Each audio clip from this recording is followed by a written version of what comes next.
সুপ্রিয় দর্শক শ্রোতা, আজকে আপনাদের মধ্যে নতুন একটা বিষয় নিয়ে আলোচনা করব।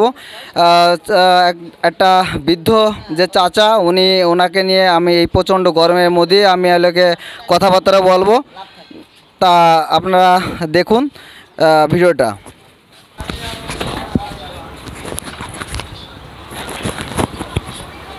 চাচা, যখন আপনি এই কতদিন বাদাম বিক্রি করতেছেন? আমি বাদাম বেচতেছি প্রায় 12-14 বছর। 12-14 বছর বাদাম বিক্রি করতেছেন। হ্যাঁ। আচ্ছা, এই যে প্রচন্ড গরমে আপনি এই যে বাদামগুলো বিক্রি করছেন, আসলে আপনার কি কষ্ট হচ্ছে না এই বাদামগুলো না, বিক্রি আমার করতে? কষ্ট বোধ মনে হয় না। যেহেতু 14-15 বছর আপনি এর সাথে জড়িত আছেন, এই জন্যে আর কোনো কষ্ট হয় না। না। আচ্ছা, আপনার সন্তান কয়জন আছে? সন্তান একটা মেয়ে, একটা ছেলে।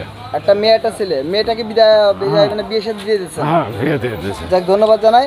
আর এই আপনার কি কর্মটা শুধু কি এই বাদামের উপরেই? বাদাম পাপড় এগুলো। বাদাম পাপড় মানে বিভিন্ন মেলায় পাপড় টাপড় বিক্রি করেন আপনি? হ্যাঁ। দেখ, আর আপনার সন্তান কি করে? ছেলেটা? ভ্যান চালায়। ছেলেটা ভ্যান চালায়।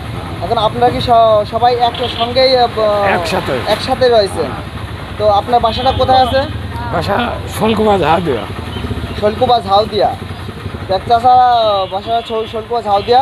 আপনারা দর্শক দেখতেই পাচ্ছেন যে সে সবচেয়ে উন্নত মানের যে বাদামগুলো, সে বাদামগুলো সে বিক্রি করে। আমি ইভেন আজকে খেয়ে দেখেছি সে বাদামগুলো। আপনারা দেখতেই পাচ্ছেন বাদাম এবং ছোলা উভয়ে আছে, সেগুলো আপনারা অবশ্যই ক্রয় করতে পারেন। সে শৈলকুপা থেকে হাটফাজিপুর বাজারে প্রত্যেকটা এতটা গরমে এসে প্রত্যেকটা জায়গায় সে বাদামগুলো বিক্রি করছে, আপনারা দেখতেই পাচ্ছেন। তো আপনার প্রত্যেক দিন আয় হয় কত? আয় 500-600 এরকম। মানে সব বেশি আয় সীমিত হয়, মানে এত কষ্টের মধ্যে সীমিত হয়। এটাই বুঝাচ্ছেন, তাই তো?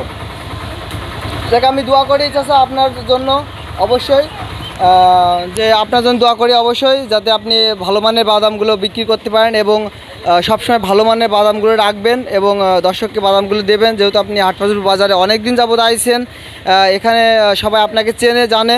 তো ধন্যবাদ জানাই আপনাকে। পরবর্তী আপনাকে আবার আমি স্মরণ করব। আপনি সুস্থ থাকেন, ভালো থাকেন।